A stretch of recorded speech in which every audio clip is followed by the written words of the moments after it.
बारिश में अमीर का एक गरीब का 3 मंजिला ससुराल। हे भगवान, कितनी हवा चल रही है, पूरा धुआं मुंह पे आ रहा है हवा से। और नहीं तो क्या दीदी, देख रही हो कब से झाड़ू लगा रही हो, पूरी पत्तियां और कचरा बार बार बिखर रहा है, मन करता है झाड़ू ही फेंक दूं। भाभी गरीबी ने ऐसे ही परेशान कर रखा है, इसे फेंकोगी तो नुकसान हमारा ही होगा। यहाँ दोनों बहुएं झोपड़ी के बाहर खाना बनाते हुए हवा से परेशान थीं। तभी सामने वाले घर से नीलेश पॉपकॉर्न के पैकेट हाथ में लिए खाते हुए बाहर आता है। वाह, ये तो कितनी यम्मी है, मुझे ये चीज पॉपकॉर्न बहुत पसंद है। नीलेश देखो, वो गरीब लोग कैसे देख रहे हैं, इसे छुपा लो छुपा लो। ए गरीब, मेरे पॉपकॉर्न को नजर मत लगाना, अपनी नजर अपनी टूटी झोपड़ी की तरफ घुमा ले। मम्मी, मुझे भी पॉपकॉर्न खाने का मन है, देखो ना वो कैसे बोल रहा है। बेटा रोते नहीं है, पापा आएंगे तो लेते आएंगे। पापा कुछ नहीं देते हैं। ले आएंगे बेटा, रो मत। राजू को रोता हुआ देखकर सामने वाले पक्के मकान का दरवाजा खुलता है। कांति गुस्से और घमंड से बाहर निकलती है। उसके पीछे सनाया, कीर्ति और नीलेश भी खड़े होकर गरीब परिवार का तमाशा देखने लगते हैं। अरे गरीब कहेंगे, बड़ा बेटे को पॉपकॉर्न खिलाने चले। हाँ, एक ढंग का घर तो बना नहीं सकते, इस टूटी फूटी झोपड़ी में रहते हो, और हम जैसे पक्के मकान वालों की बराबरी का सपना देखते हो। जितनी चादर हो उतने ही पैर फैलाने चाहिए। माँ जी, इन लोगों को देखकर तो तरस भी नहीं आता, रोज वही रोना, कभी घर नहीं है, कभी पैसे नहीं है, मेहनत से ज्यादा सपने देखते हैं। बहू चलो घर के अंदर, इनका काम ही बोलना है, हमें अपने काम से मतलब रखना चाहिए। माँ जी, आप हर बार हमें रोक देती हैं, आखिर कब तक हम इनकी बातें सुनते रहेंगे? जब देखो तब हमारी गरीबी, हमारे घर और हमारे बच्चों का मजाक उड़ाती रहती है। माँ जी, हम मेहनत करते हैं, किसी से भीख नहीं मांगते, फिर भी हर दिन हमें नीचा दिखाया जाता है, एक दिन तो जवाब देना ही पड़ेगा। बेटा, इन अमीर लोगों के मुंह लगने का कोई फायदा नहीं है, इन्हें पैसों का घमंड है। 1 मंजिला पक्का मकान क्या बन गया, खुद को राजा समझने लगे। समय सबसे बड़ा होता है, आज उनका समय है, कल हमारा भी आ सकता है। माँ जी, भगवान ने चाहा तो हमारा भी पक्का मकान होगा, हम 2 नहीं 3 मंजिला घर बनाएंगे, ऐसा घर कि कोई हमारी गरीबी का मजाक न उड़ा सके। हाँ माँ जी, मेहनत करने वालों के सपने एक दिन जरूर पूरे होते हैं। भाभी, सपना तो बहुत अच्छा है, लेकिन हमारी हालत देखकर लगता नहीं कि ऐसा कभी हो पाएगा। होगा नंदिनी, बस हिम्मत ही नहीं आनी है। शाम होते ही महेश और कमलेश मजदूरी करके घर लौटते हैं। पूरा परिवार साथ बैठकर खाना खाने लगता है। आज सब इतने चुप क्यों हैं? बेटा, आज बहर कांति ने बहुत ताने दिए, राजू पॉपकॉर्न मांग रहा था, बस उसी बात पर उसने पूरे परिवार का मजाक उड़ा दिया। एक दिन मैं उसे जरूर जवाब दूंगा, हर बात पर गरीब गरीब कहती रहती है। नहीं बेटा, लड़ाई से कुछ नहीं मिलेगा, मेहनत करो, वही सबसे बड़ा जवाब होगा। रात को सभी झोपड़ी के अंदर सोने की तैयारी करते हैं। बाहर बादल गरज रहे होते हैं। सुनिए जी, अब तो घर बनवा दीजिए, बारिश आने वाली है। हर साल यही परेशानी होती है, ऊपर से पड़ोस वाली कांति रोज ताने देती रहती है। राधा, मन तो मेरा भी करता है, लेकिन बिना पैसों के घर कैसे बनेगा? जितनी कमाई होती है उससे घर का खर्चा ही मुश्किल से चलता है। देखिए जी, कुछ तो उपाय करना होगा, कब तक बच्चे इस झोपड़ी में परेशान होते रहेंगे? गीता, थोड़ा सब्र करो, भगवान ने चाहा तो एक दिन सब बदल जाएगा। ऐसे कुछ दिन बीत जाते हैं। एक रात पूरा परिवार गहरी नींद में सो रहा होता है। तभी अचानक तेज हवा, आंधी और मूसलाधार बारिश शुरू हो जाती है। माँ, बहुत तेज आवाज आ रही है। दादी, मुझे डर लग रहा है। सब लोग उठ जाओ, लगता है आंधी बहुत तेज है। तभी तेज हवा झोपड़ी का पूरा छप्पर उड़ाकर ले जाती है। पूरा परिवार बारिश में भीगने लगता है। अरे, हमारा छप्पर उड़ गया, जल्दी बच्चों को संभालो, सारे सामान भीग रहा है। तेज आवाज सुनकर सामने वाले पक्के मकान के लोग भी बाहर निकल आते हैं। अरे देखो, फिर उड़ गया इनका छप्पर, यही हाल होता है झोपड़ी वालों का। माँ जी, अभी तो बारिश शुरू हुई है, पूरा रात मजा आएगा इन्हें भीगते हुए देखने में। माँ, हमें इनकी मदद करनी चाहिए, आखिर पड़ोसी हैं।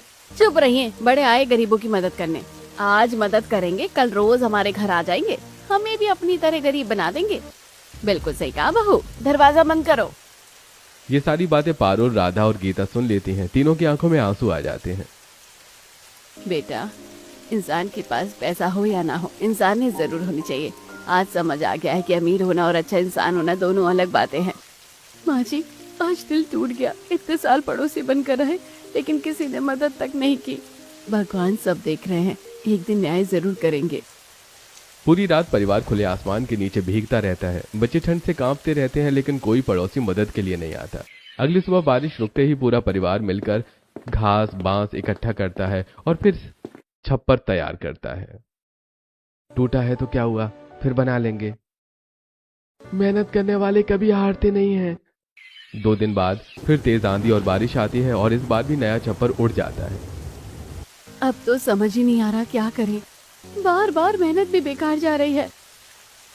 अब दोनों बहुएं खुले में चूल्हा जलाकर खाना बनाने लगती हैं। बारिश का पानी बार बार चूल्हे में भर जाता है। देखो दीदी, फिर चूल्हा बुझ गया। आधा दिन तो सिर्फ आग जलाने में ही निकल जाता है। दूसरी तरफ कांति और शनाया छत पर कुर्सियां लगाकर बैठी होती हैं। बड़ी छतरी के नीचे गर्मा गर्म चाय और पकौड़ों का आनंद ले रही होती हैं। माँ जी, उधर देखिए, बारिश में चूल्हा जला रही हैं। रहने दो, गरीबों की जिंदगी ऐसी ही होती है।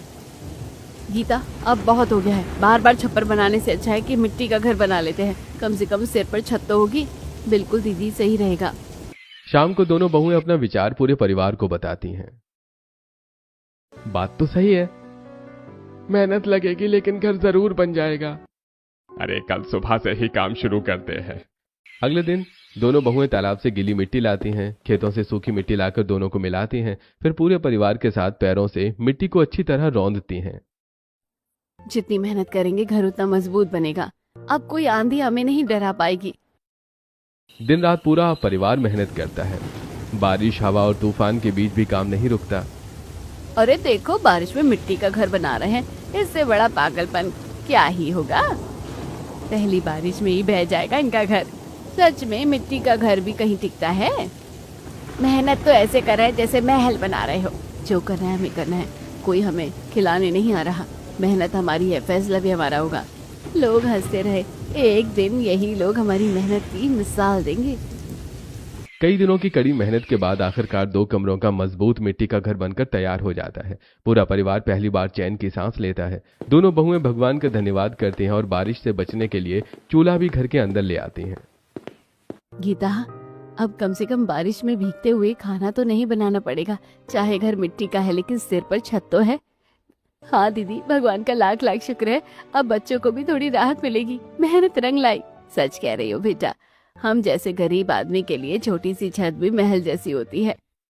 कुछ दिन तक सब ठीक चलता है, लेकिन एक रात अचानक तेज बारिश होने लगती है। पूरा परिवार सो रहा होता है। ये मेरे चेहरे पर पानी कैसे गिर रहा है? राधा उठकर ऊपर देखती है। मिट्टी की छत से बूंद बूंद पानी टपकने लगा था। गीता जल्दी उठो, छत टपक रही है। क्या? अभी तो नया घर बनाया था। देखते ही देखते पूरी छत में सीलन फैलने लगती है। कई जगहों से पानी टपकने लगता है। हे भगवान, इतनी मेहनत के बाद भी ये हाल हो गया। लगता है हमारी सारी मेहनत बेकार चली जाएगी। बेटा, गरीब की खुशी शायद भगवान भी ज्यादा दिन नहीं देख पाते। अगले दिन दोनों बहुएं घर के अंदर चूल्हे पर रोटी बनाती हैं। तभी तेज बारिश शुरू हो जाती है। छत से टपकता पानी सीधे बच्चों की थाली में गिरने लगता है। माँ, मेरी पूरी रोटी भीग गई। माँ, मेरी थाली में भी पानी भर गया। बेटा, यही आखिरी रोटी है, जिसे खा लो वरना भूखे रहना पड़ेगा। ठीक है माँ, हम खा लेंगे। टीना और राजू दोनों आंखों के आंसू लिए गली हुई रोटियां खा रहे थे। बच्चों की हालत देखकर दिल फट रहा है। तभी बाहर बाइक की आवाज आती है। दोनों बच्चे खिड़की से झांकते हैं। माँ, सामने वाले घर में कोई आया है। पिज्जा डिलीवरी वाला कांति के घर पिज्जा देकर चला जाता है। नीलेश खुशी खुशी डिब्बा लेकर अंदर भागता है। मम्मी जल्दी खोलो, मुझे बहुत भूख लगी है। वाह, कितना बड़ा पिज्जा है। आज तो बहुत मजा आएगा। आराम से खाओ बच्चों, ये तुम्हारा पसंदीदा चीज पिज्जा है। मम्मी, ये तो बहुत टेस्टी है, इससे अच्छा कुछ भी नहीं है। ये देखकर राजू और टीना धीरे धीरे उनके घर की खिड़की तक पहुंच जाते हैं और अंदर झांकने लगते हैं। टीना देखो कितना अच्छा खाना खा रहे हैं। काश हमें भी कभी ऐसा खाने को मिले। अरे क्या देख रहे हो गरीब लोग, तुम कितने लालची होते हो। दूसरों का खाना देखकर ही नजर लगा देते हो। शनाया जोर से खिड़की बंद कर देती है। माँ, हमें भी पिज्जा खाना है। माँ, हम इतने गरीब क्यों हैं?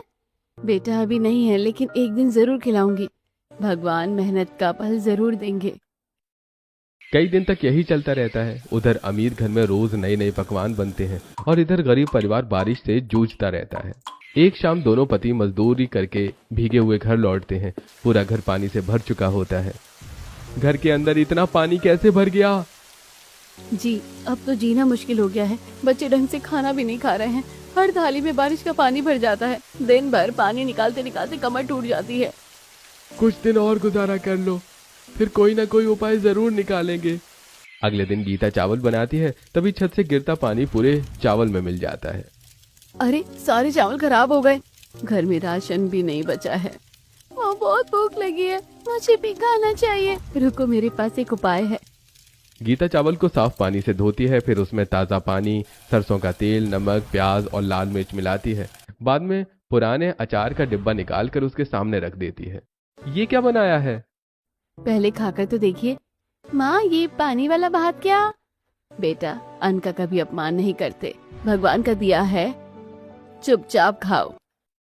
सभी जैसे ही खाना शुरू करते हैं, सबको उसका स्वाद बहुत पसंद आता है। अरे ये तो बहुत स्वादिष्ट है। हाँ सच में, मैंने ऐसा स्वाद पहले कभी नहीं चखा। माँ जी, ये बिहार और बंगाल की मशहूर डिश है। इसे पांता भात कहते हैं। मैंने सोचा इस मुश्किल समय में यही सबसे अच्छा रहेगा। बहू, तुमने तो कमाल कर दिया। शनाया सामने खड़ी ये सब देख रही होती है। माँ जी देखिए, कुछ भी खाकर खुश हो जाते हैं। गरीबों की खुशी भी कितनी सस्ती होती है। बहू छोड़ो ने, तू गर्मा गर्म पूरी और आलू की सब्जी बना, आज हम मजे से खाएंगे। थोड़ी देर बाद पूरी और सब्जी की खुशबू पूरे मोहल्ले में फैल जाती है। माँ, कितनी अच्छी खुशबू आ रही है। माँ, एक दिन हम भी पूरी खाएंगे ना? हाँ बेटा, जरूर खाओगे। कुछ दिन और बीतते हैं। लगातार बारिश से मिट्टी के घर की दीवारों में बड़ी बड़ी दरारें आने लगती हैं। अब दीवारें कमजोर हो रही हैं। अगर बारिश ऐसे ही होती रही तो घर टिक नहीं पाएगा। उसी रात मूसलाधार बारिश शुरू हो जाती है। मिट्टी की दीवारें धीरे धीरे गलने लगती हैं। जल्दी बाहर निकलो, दीवार गिर रही है। बच्चों को पकड़ो जल्दी। जैसे ही पूरा परिवार बाहर निकलता है, कुछ ही सेकंड्स बाद पूरा मिट्टी का घर भर भरा कर गिर जाता है। भगवान का लाख लाख शुक्र है, हम समय पर बाहर आ गए। अगर थोड़ी देर और हो जाती तो बहुत बड़ी अनहोनी हो जाती। ये देखकर सुषमा, सावित्री, रितिका और नीलिमा हंसने लगती हैं। देखा, मिट्टी का घर भी कोई बनाता है। गरीबी के साथ साथ अक्ल भी चली गई इनकी। मैंने तो पहले ही कहा था, ये लोग कभी नहीं आगे बढ़ सकते। लगातार 4 दिन तक पूरा परिवार एक बड़े पेड़ के नीचे रहता है। वहीं खाना बनता है, वहीं बच्चे सोते हैं। पेड़ की घनी शाखाएं उन्हें बारिश से काफी हद तक बचा लेती हैं। दीदी, एक बात कहूँ? बोलो। जब ये पेड़ हमें इतनी अच्छी तरह बचा रहा है तो क्यों ना इसी के अंदर अपना घर बना लेते हैं? अरे ये तो बहुत ही अच्छा विचार है। दोनों बहुएं अपने पति और सास ससुर को ये बात बताती हैं। सच में इससे अच्छा उपाय नहीं हो सकता। अरे चलो कल से काम शुरू करते हैं। पूरा परिवार मिलकर पेड़ के चारों ओर लकड़ी और बांस की मदद से एक मजबूत कमरा तैयार करता है। वहीं चूल्हा बनता है, वहीं बच्चे सोते हैं। अब तो बारिश भी हमें ज्यादा परेशान नहीं करेगी। क्यों ना इसके ऊपर एक और कमरा बना दे, 1 मंजिला पेड़ वाला घर बन जाएगा। हाँ, ये विचार भी अच्छा है। कुछ दिनों की मेहनत के बाद पेड़ के ऊपर एक और कमरा बन जाता है। अरे देखो, अब पेड़ पर घर बना लिया। इन लोगों के पागलपन की भी हद है। लगता है अगली बार आसमान में भी घर बना लेंगे। पूरे मोहल्ले में ऐसे पागल लोग कभी नहीं देखे। लोग चाहे जितना हंस ले, हम हार मानने वालों में से नहीं हैं। एक दिन यही लोग हमारी मेहनत और हिम्मत को सलाम करेंगे। कुछ दिन बीत जाते हैं। अब गरीब परिवार पेड़ के अंदर बने 1 मंजिला घर में रहने लगता है। तेज बारिश, आंधी और तूफान में भी उन्हें पहले से ज्यादा सुरक्षा मिलती है। दोनों भाई मजदूरी करते, घर चलाते और बच्चे आराम से पढ़ाई कर पाते थे। देखो गीता, भगवान ने देर से सही लेकिन हमें सिर छुपाने की जगह तो दी है। पहले हर रात डर लगता था, अब कम से कम बच्चों की पढ़ाई तो ठीक से हो रही है। बिल्कुल दीदी, चाहे घर लकड़ी और पेड़ का हो लेकिन मेहनत की कमाई से बना है, इसमें सुकून है। बेटा, मेहनत का घर हमेशा महल से बड़ा लगता है। एक दिन तेज बारिश हो रही होती है। राजू और टीना खिड़की के पास बैठकर अपनी किताबें खोलकर पढ़ रहे होते हैं। टीना देखो, अब बारिश का पानी हमारी किताबों में नहीं गिर रहा। हाँ भैया, अब मैं भी आराम से होमवर्क कर सकती हूँ। सामने वाले पक्के घर की खिड़की से कांति और शनाया ये सब देख रही होती हैं। माँ जी देखिए तो, इतने ताने देने के बाद भी ये लोग आराम से रह रहे हैं। इनके चेहरे पर परेशानी दिखी नहीं रही। यही तो मुझे सबसे ज्यादा जलाता है। गरीब होकर भी चैन से जी रहे हैं। कुछ करना पड़ेगा, इसे इस मोहल्ले से भगाना ही होगा। अगले दिन रात के अंधेरे में कांति और शनाया एक लकड़हारे को बुलाती हैं। सुन, उस पेड़ की एक बड़ी डाल काट दे, किसी को पता नहीं चलना चाहिए। अरे मालकिन, अगर किसी ने देख लिया तो? ये पैसे रख और काम कर, बाकी हम संभाल लेंगे। रात में लकड़हारा पेड़ की एक बड़ी डाल काट देता है और चुपचाप चला जाता है। अगले दिन बारिश शुरू होती है। टूटी हुई डाल की तरफ से पानी धीरे धीरे घर के अंदर आने लगता है। दीदी, उधर से पानी अंदर आ रहा है, जल्दी बोरी और प्लास्टिक लगा दो, जितना बचा सकते हैं बचा लेते हैं। अरे घबराओ मत, थोड़ा बहुत पानी है, संभाल लेंगे। दोनों बहुएं खिड़की पर मोटी प्लास्टिक और बोरी बांध देती हैं। पानी काफी हद तक रुक जाता है। माँ जी देखिए, फिर भी संभाल लिया इन्होंने। जब तक इन्हें यहाँ से नहीं भगाऊंगी चैन नहीं मिलेगा। इस पेड़ में घर बनाकर पूरे मोहल्ले की शक्ल खराब कर दी है, अब इन्हें यहाँ नहीं रहने दूंगी। अगली रात फिर से शनाया और कांति लकड़हारे को बुलाती हैं। इस बार एक डाल नहीं, जितनी बड़ी डालियां हैं सब काट दो, पेड़ कमजोर हो जाएगा। ठीक है मालकिन। रात भर में पेड़ की कई बड़ी डालियां काट दी जाती हैं। अब पेड़ का ऊपरी हिस्सा लगभग खाली हो जाता है। अगले दिन तेज बारिश होती है। डालियां न होने की वजह से पूरा पानी सीधे घर के अंदर आने लगता है। अरे सारा बिस्तर भीग गया, चूल्हा भी भीग गया, अब खाना कैसे बनेगा? माँ मेरे कपड़े गीले हो गए, माँ मेरी किताब बचा लो। पूरा परिवार किसी तरह सामान बचाने में लग जाता है। माँ जी, ये सब किसी की जानबूझकर की हुई हरकत लगती है। मुझे पूरा यकीन है इसके पीछे कांति और सनाया का हाथ है। दोनों बहुएं कांति के घर पहुंचती हैं। कांति आंटी, सच सच बताइए, क्या आपने हमारे पेड़ की डालियां कटवाई है? अरे हमें क्या जरूरत है, हमारा अपना पक्का मकान है, तुम लोग हम पर झूठा इल्जाम लगा रहे हो। हमें तुम्हारी लकड़ी के घर से क्या जलन होगी? पहले अपने सबूत लेकर आओ, भगवान सब देख रहे हैं। उसी रात शनाया के मन में एक और खतरनाक योजना आती है।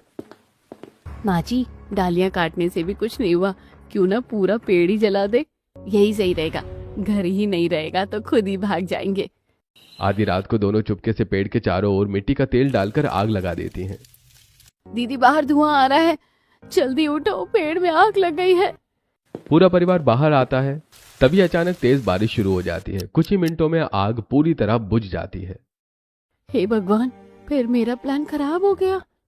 आज किस्मत इन गरीबों के साथ थी। इसके बाद कांति और शनाया की हरकतें और बढ़ जाती हैं। दूसरी तरफ मोहल्ले में भी तरह तरह की बातें होने लगती हैं। ये गरीब लोग मोहल्ले का माहौल खराब कर रहे हैं। हाँ, इन्हें यहाँ से निकाल देना चाहिए। कांति और सनाया तो बहुत अच्छी है, इन गरीबों ने ही उन पर झूठे आरोप लगाए हैं। कई दिन बीत जाते हैं। पेड़ अब पहले से काफी कमजोर हो चुका था। एक रात फिर से कांति और शनाया एक लकड़हारे को बुलाती हैं। इस बार नीचे से तना काट दो, इतना कि पेड़ कमजोर हो जाए, लेकिन अभी गिरे नहीं। ठीक है मालकिन।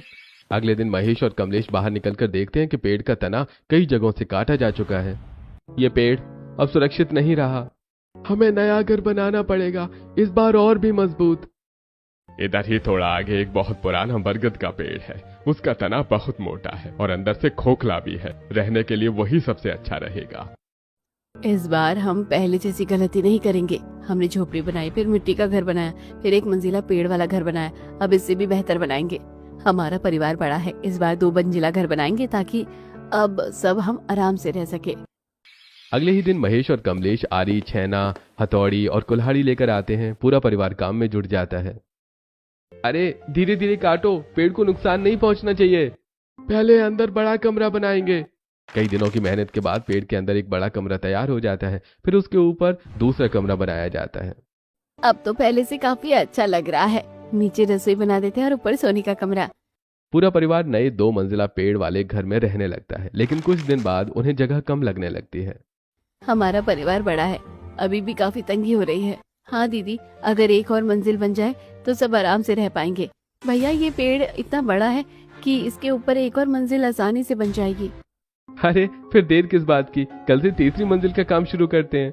पूरा परिवार दिन रात मेहनत करता है। आखिरकार पेड़ के अंदर 3 मंजिला सुंदर घर बनकर तैयार हो जाता है। पूरा मोहल्ला ये देखकर हैरान रह जाता है। अरे ये तो सचमुच 3 मंजिला घर बन गया। मैंने तो सोचा था हार मान जाएंगे, इनकी मेहनत माननी पड़ेगी। देखो तो, हमारे 1 मंजिला मकान है और इन गरीबों ने 3 मंजिला बना लिया। माँ जी बनने दीजिए, आखिर है तो लकड़ी और पेड़ का ही घर, एक दिन बारिश में सड़ जाएगा। हाँ, हमारा तो पक्का मकान है, हमें किसी बात की चिंता नहीं है। बेटा, लोग क्या कहते हैं इससे फर्क नहीं पड़ता, फर्क हमारी मेहनत से पड़ता है। हमने कभी किसी का बुरा नहीं चाहा, बस अपने परिवार के लिए मेहनत की है। लोग चाहे जितना हंस ले, लेकिन हमारी मेहनत ही सबसे बड़ी पहचान है। 3 मंजिला पेड़ वाला घर बन जाने के बाद पूरे मोहल्ले में उसी की चर्चा होने लगी। जो लोग पहले उनका मजाक उड़ाते थे अब मन ही मन उनसे जलने लगे थे। देखो तो सही, गरीब होकर भी 3 मंजिला घर बना लिया। हमने तो कभी सोचा भी नहीं था कि ये लोग इतना कर पाएंगे। सच कह रही हो, मेहनत तो बहुत की है, लेकिन अब इन्हें देखकर जलन होती है। अरे रहने तो, लकड़ी का घर है, ज्यादा खुश होने की जरूरत नहीं है। एक दिन सब अपने आप ही खत्म हो जाएगा। उधर गरीब परिवार अपने नए घर में खुशी से रहने लगा। सबसे ऊपर नंदिनी, राजू और टीना रहते थे। बीच वाली मंजिल पर राधा, गीता और उनके पति, जबकि सबसे नीचे पारुल, प्रीतम और रसोई थी। गीता देखो ना, अब सबके रहने की अलग अलग जगह भी हो गई है। पहले कितनी तंगी थी। हाँ दीदी, अब बच्चे भी आराम से पढ़ते हैं और माँ बाबूजी को भी नीचे सीढ़ियाँ नहीं चढ़नी पड़ती है। बेटा, मेहनत का फल हमेशा मीठा होता है। तुम दोनों बहुओं ने इस घर को सच में स्वर्ग बना दिया। रोज सुबह दोनों बहुएं सबसे पहले नीचे रसोई में जाती, चूल्हा जलाती, खाना बनाती, सास ससुर को खिलाती, फिर बच्चों और अपने पतियों को खाना देती।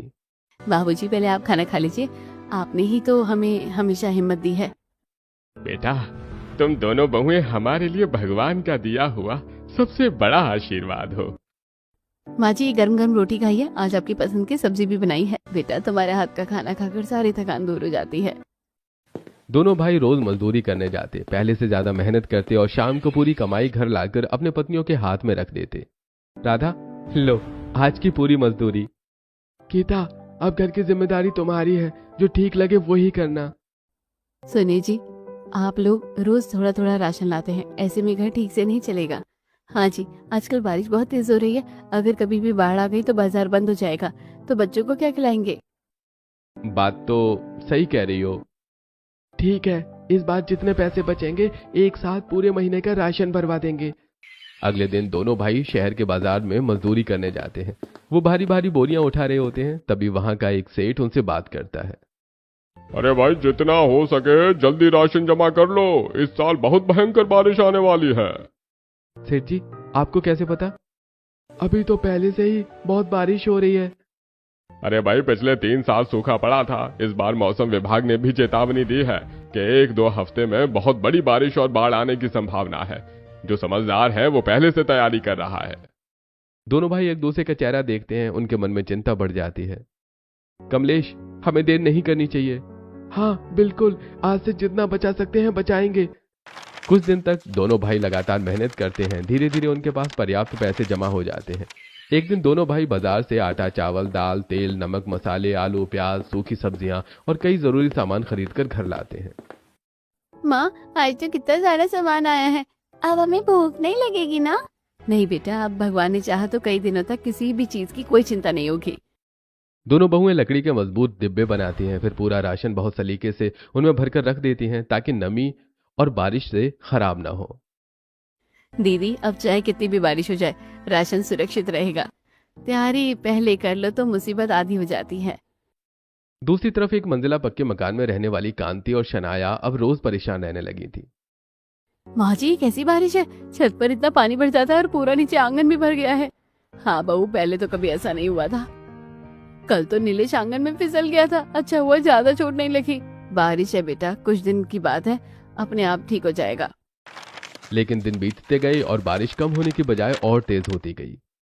माँ जी, अब तो बाहर से खाना भी नहीं आ रहा, डिलीवरी वाले भी अब आने से मना कर रहे हैं। सच में ये बारिश तो बड़ी मुसीबत बन गई है। उधर गरीब परिवार अपने पेड़ वाले 3 मंजिला घर में आराम से रह रहा था। राशन पहले से रखा था, इसलिए उन्हें बाजार जाने की जरूरत भी नहीं पड़ रही थी। देखा बहू, तुम्हारी समझदारी काम आई। अगर राशन पहले से न रखा होता तो आज हम भी परेशान होते। माँ जी, समय पर की गई तैयारी सबसे अच्छी बड़ी बचत होती है। एक रात बहुत तेज आंधी और तूफान आता है। बिजली के खंभे गिर जाते हैं और पूरे इलाके की बिजली चली जाती है। मम्मी, बहुत अंधेरा हो गया है। मम्मी, मुझे डर लग रहा है। अरे ये बिजली कब आएगी, बिना एसी और पंखे के कैसे रहेंगे? मेरे को तो मच्छर काट काट कर जान ले रहे हैं। पूरी रात अमीर परिवार करवटें बदलता रहता है। बिजली नहीं आती, मच्छर, उमस और अंधेरे से सब परेशान हो जाते हैं। अब समझ आया कि प्रकृति के आगे किसी का बस नहीं चलता। ये बारिश कब खत्म होगी? दूसरी तरफ गरीब परिवार के घर में भी बिजली नहीं थी, लेकिन उन्होंने पहले से तैयारी कर रखी थी। दीदी, जल्दी से लालटेन जला दो। हाँ, बच्चे अंधेरे में डर जाएंगे। गीता मिट्टी के तेल की लालटेन जलाती है। पूरे घर में हल्की लेकिन सुकून देने वाली रोशनी फैल जाती है। माँ, अब तो आराम से मैं किताब पढ़ सकता हूँ। मुझे तो लालटेन की रोशनी बहुत अच्छी लगती है। बेटा, गरीब आदमी के पास सुविधाएं कम है, लेकिन हर वो परिस्थिति में जीना सीख जाता है। सही कहा, जिसने मुश्किलें देखी हो उसे अंधेरा कभी नहीं डराता। बाहर तेज बारिश हो रही थी, लेकिन पेड़ की घनी शाखाएं बारिश की मार को काफी हद तक रोक रही थी। ठंडी हवा घर के अंदर आ रही थी और परिवार आराम से बैठा बातें कर रहा था। सच कहूं, मुझे इस घर पर गर्व होने लगा है। ये घर लकड़ी का नहीं, हमारी मेहनत का बना है। लोग चाहे कितना भी मजाक उड़ाए, मेहनत से बना घर हमेशा मजबूत होता है। प्रभु, बस हमारे परिवार की यही खुशी हमेशा बनाए रखना। कुछ दिन बाद मौसम और भी भयानक हो जाता है। सुबह से मूसलाधार बारिश, तेज आंधी और तूफान से पूरा गांव जलमग्न होने लगता है। हर तरफ सिर्फ पानी ही पानी दिखाई दे रहा था। गीता, इतनी भयानक बारिश तो मैंने आज तक नहीं देखी। पूरा गांव डूबता हुआ दिखाई दे रहा है। दीदी, पानी बहुत तेजी से बढ़ा है, हमें जल्दी से सारा सामान ऊपर ले जाना होगा। धीरे धीरे पानी पेड़ वाले घर की पहली मंजिल तक पहुंच जाता है। नीचे बनी रसोई पूरी तरह पानी में डूब जाती है। महेश जी, जल्दी आइए, राशन, बर्तन और जरूरी सामान दूसरी मंजिल पर रख देते हैं। कमलेश, जल्दी हाथ लगाओ, देर हुई तो सब बह जाएगा। बाबूजी, आप माँ जी को लेकर ऊपर चलिए, बाकी सामान हम उठा लेते हैं। अरे संभल कर बेटा, जान से बढ़कर कोई सामान नहीं होता। पूरा परिवार मिलकर कुछ ही देर में सारा राशन, बिस्तर, चूल्हा और जरूरी सामान दूसरी मंजिल पर पहुंचा देता है। नीचे की पूरी मंजिल पानी में डूब जाती है। दूसरी तरफ कांति के पक्के एक मंजिला घर में भी तेजी से पानी भरने लगता है। माँ जी, जल्दी आइए, घर के अंदर पानी आ गया है। अरे मेरा सोफा, अलमारी सब भीग रहा है। तभी रितेश और भूपेश भी घर पहुंचते हैं, लेकिन तब तक घर में कमर तक पानी भर चुका होता है। हे भगवान, इतना पानी! अरे भाई जल्दी, जितना सामान बचा सकते हो बचाओ। सभी लोग मिलकर फ्रिज, वॉशिंग मशीन और महंगा सामान बचाने की कोशिश करते हैं, लेकिन पानी लगातार बढ़ता ही जाता है। मेरी वॉशिंग मशीन खराब हो गई, फ्रिज भी पानी में डूब गया, सब खत्म हो गया। मजबूरी में वो लोग कुछ जरूरी सामान लेकर छत पर चले जाते हैं, लेकिन वहां भी लगातार बारिश हो रही थी। महंगा सामान भीगने लगता है। माँ जी, ऊपर भी कुछ नहीं बचा। इतना पैसा कमाया, लेकिन आज कुछ भी काम नहीं आया। पूरा घर पानी में डूब जाता है। परिवार छत पर रहने को मजबूर हो जाता है। 2 दिन तक लगातार बारिश से बाहर निकलना नामुमकिन था। न खाना पहुंच रहा था, न पीने का पानी। ऑनलाइन डिलीवरी भी पूरी तरह बंद थी। हमें बहुत भूख लगी है, मुझे पानी चाहिए। मेरे पास कुछ भी नहीं है बेटा। भगवान, हमने कभी सोचा नहीं था कि ऐसा दिन भी देखना पड़ेगा। पूरे मोहल्ले की हालत खराब थी। 2 मंजिला घर वाले ऊपर चले गए, जबकि 1 मंजिला घर वाले परेशान थे। दूसरी ओर पेड़ वाले 3 मंजिला घर में गरीब परिवार सुरक्षित था। नीचे पानी भरा था, लेकिन ऊपर की मंजिलें सुरक्षित थीं। दीदी, सामने देखिए, कांति आंटी और सनाया भाभी 2 दिन से छत पर बैठी हैं। बच्चों की हालत भी ठीक नहीं लग रही है। भाभी, रहने दीजिए, उन्होंने हमारे साथ क्या क्या नहीं किया। हमारा घर तोड़वाया, आग लगवाई, अब उन्हें इनकी करनी का फल मिल ही रहा है। बेटा, सच कह रही हूँ, उन्होंने हमें बहुत दुख दिए हैं। तभी प्रीतम, महेश और कमलेश एक दूसरे की तरफ देखते हैं। नहीं, इंसान से गलती हो सकती है, लेकिन हमें अपनी इंसानियत नहीं भूलनी चाहिए। बाबूजी सही कह रहे हैं। अगर आज हम भी मुंह फेर लेंगे तो हम में और उनमें फर्क क्या रहेगा। चलिए, उन्हें अपने घर ले आते हैं। महेश और कमलेश नाव की मदद से कांति, शनाया, रितेश, भूपेश और दोनों बच्चों को सुरक्षित अपने 3 मंजिला पेड़ वाले घर में ले आते हैं। बेटा, तुम लोग हमें यहाँ ले आए। आंटी, अब आप हमारी मेहमान हैं, पहले कपड़े बदल लीजिए। माँ जी, मैं गर्म पानी लेकर आती हूँ, आप लोग पहले फ्रेश हो जाइए। दोनों बहुएं उन्हें सूखे कपड़े देती हैं। रहने के लिए अलग कमरा तैयार करती हैं। बहू, जल्दी गर्मा गर्म सूप बना दो, बच्चों ने 2 दिन से कुछ नहीं खाया है। थोड़ी देर में दोनों बहुएं गरम सूप, रोटी, सब्जी और खिचड़ी बनाकर सबको खिलाती हैं। आंटी, ये सूप बहुत ही स्वादिष्ट है, मुझे और भी चाहिए। आओ, अब हम साथ में खेलते हैं। हाँ, अब कोई लड़ाई नहीं।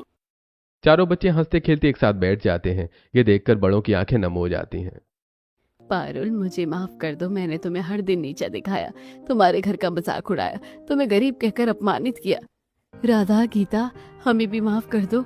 हमने तुम्हारा घर तोड़वाया, पेड़ कटवाया, आग लगवाई, लेकिन आज हमारी सबसे बड़ी मुसीबत में तुम ही हमारा सहारा बने। जो बीत गया उसे भूल जाइए। सबसे बड़ी बात तो ये है कि आपको अपनी गलती का एहसास हो गया है। रिश्ते नफरत से नहीं, माफी और अपनापन से बनते हैं। पड़ोसी वही होता है जो मुश्किल समय में साथ खड़ा रहे। अरे पैसा, मकान और दौलत सब यहीं रह जाते हैं, लेकिन इंसानियत हमेशा याद रहती है। आज मुझे अपने पड़ोसियों पर गर्व है। भगवान करे हर इंसान तुम्हारे जैसा दिल रखे। कुछ दिनों बाद बारिश रुक जाती है और पानी उतरने लगता है। इस बारिश ने पूरे मोहल्ले को बड़ा सबक सिखा दिया था। कांति और शनाया का घमंड टूट चुका था। अब दोनों परिवार मिलजुल कर खुशी से रहने लगे। अगर आप राधा और गीता की जगह होते तो क्या कांति और शनाया की बुरी हरकत के बाद भी उनकी मदद करते? अपना जवाब कमेंट में जरूर बताइए।